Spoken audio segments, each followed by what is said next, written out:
ایک زمانہ تھا کہ ایک نوجوان کی شادی ہونے لگی تو اس کے گھر والوں نے اس کو کہا کہ آپ داڑھی کٹوا دیں، لیکن وہ اڑ گیا۔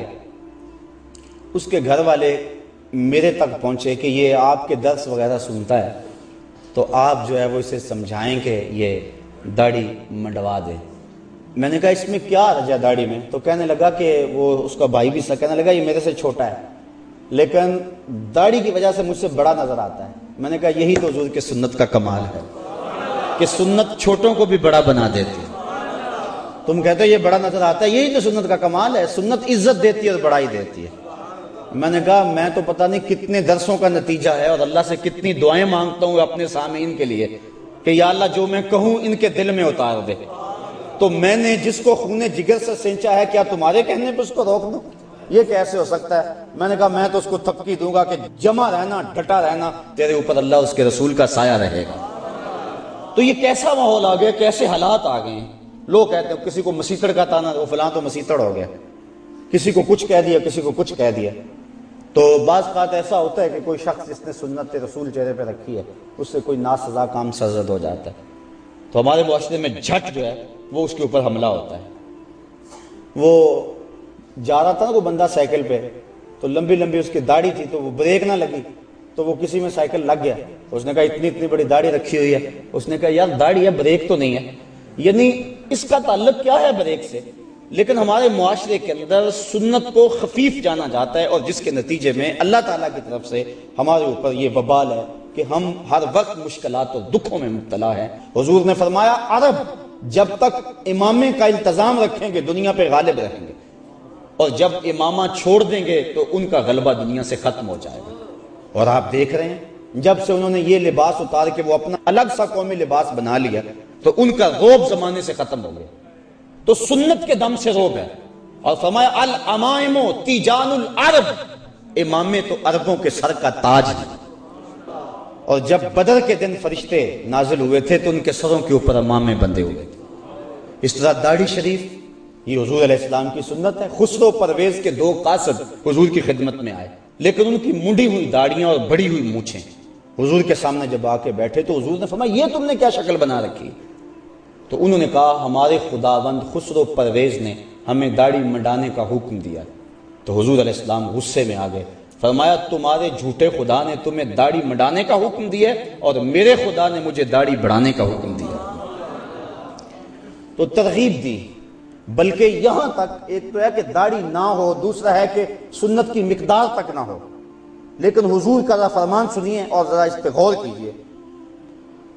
ایک تو داڑھی رکھنا سنت ہے، دوسرا کم از کم مٹھی بھر، اور تیسری سنت یہ ہے کہ داڑھی کا استرسال، یعنی داڑھی کو لپیٹا نہ جائے، اس کے اندر مینڈیاں نہ بنائی جائیں جس طرح کہ کفار موتی پروتے تھے، یا اس کو تو دے کر بالکل اس انداز سے اس کی سیٹنگ کی جائے کہ چھوٹی نظر آئے۔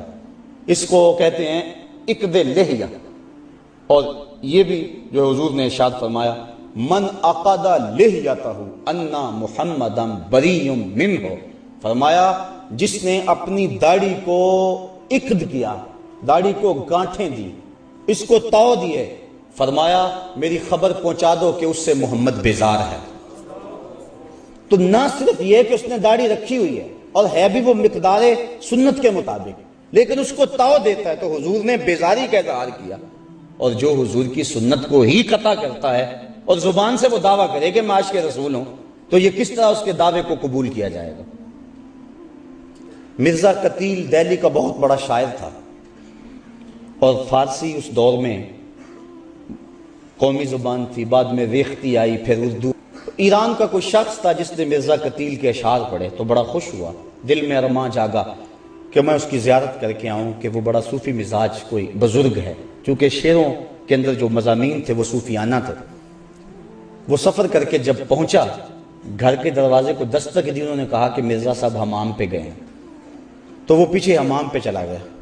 تو وہ حجام کے سامنے بیٹھ کے اپنی داڑھی کٹوا رہا تھا، منڈوا رہا تھا۔ اس کے ذہن میں کوئی اور نقشہ تھا، کوئی اور تصور تھا۔ جب اس نے اس حال میں دیکھا تو کہنے لگا مرزا یہ کیا کر رہے، داڑھی تراش رہے؟ تو وہ شاعر تھا، اس نے کہا کہ میں داڑھی تراش رہا ہوں، اپنا ہی منہ چھیل رہا ہوں، کسی کا دل تو نہیں تراش رہا۔